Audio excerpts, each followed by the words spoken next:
Bonjour à tous et bienvenue, vous êtes avec Gizmat chez Novel Class. Je vais m'apprêter à calculer une intégrale. Voyons voir ensemble.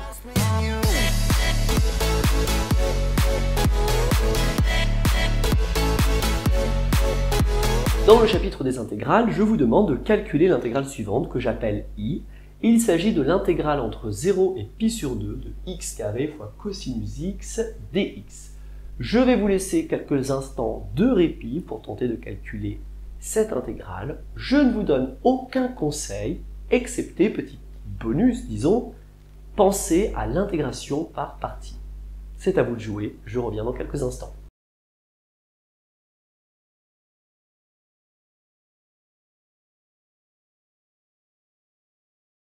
Gizmat de Novel Class est de retour, c'est parti et je vais vous offrir un cadeau dans cette vidéo. Alors c'est quelque chose qu'on apprend plutôt en classe préparatoire, c'est la technique Alpes. Gizmat vient des montagnes, j'habite près des Alpes. C'est sans doute pour cette raison que cette méthode est née dans ma région. A pour arctangente, ne me demandez pas ce que c'est, L pour logarithme, P pour polynôme, E pour exponentielle et S pour sinus cosinus.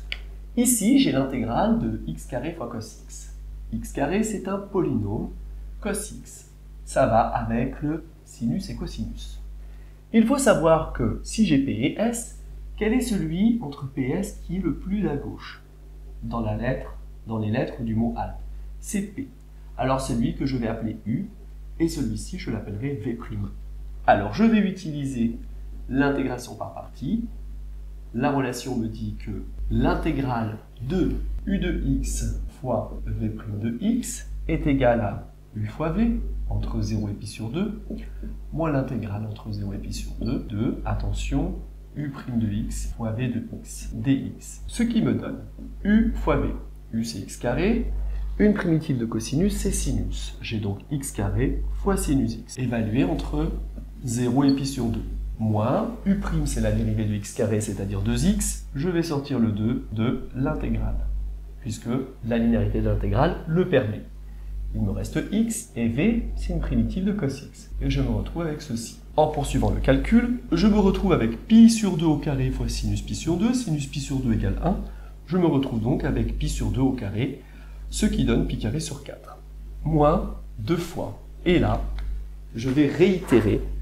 Je mets une grande parenthèse et je vais dire que ceci c'est U et ceci c'est V'. Je me retrouve donc avec du U fois V, donc x fois une primitive de sinus c'est moins cosinus, le tout évalué entre 0 et pi sur 2. Vous remarquerez tout de suite que cette quantité en 0 vaut 0 à cause du x et en pi sur 2 elle vaut 0. Donc on peut directement écrire 0 pour faciliter le travail qui va suivre. Moins, je poursuis, l'intégrale de U' fois V, c'est-à-dire 1 fois moins cosinus de x. Alors, je n'écris pas moins cosinus de x, donc je mets ici un plus, afin de faciliter le travail. Vous avez remarqué que j'avais procédé à une double IPP.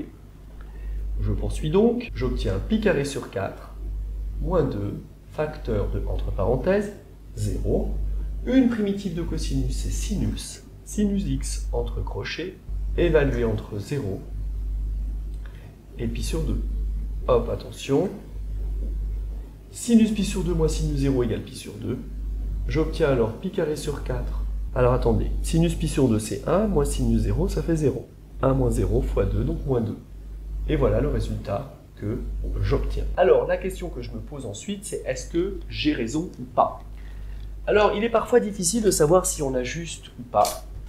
Donc ce que je peux vous proposer de faire, c'est d'utiliser votre calculatrice, de tracer la fonction correspondante, x carré fois le cosinus de x. Alors je vais le faire de mon côté, évidemment.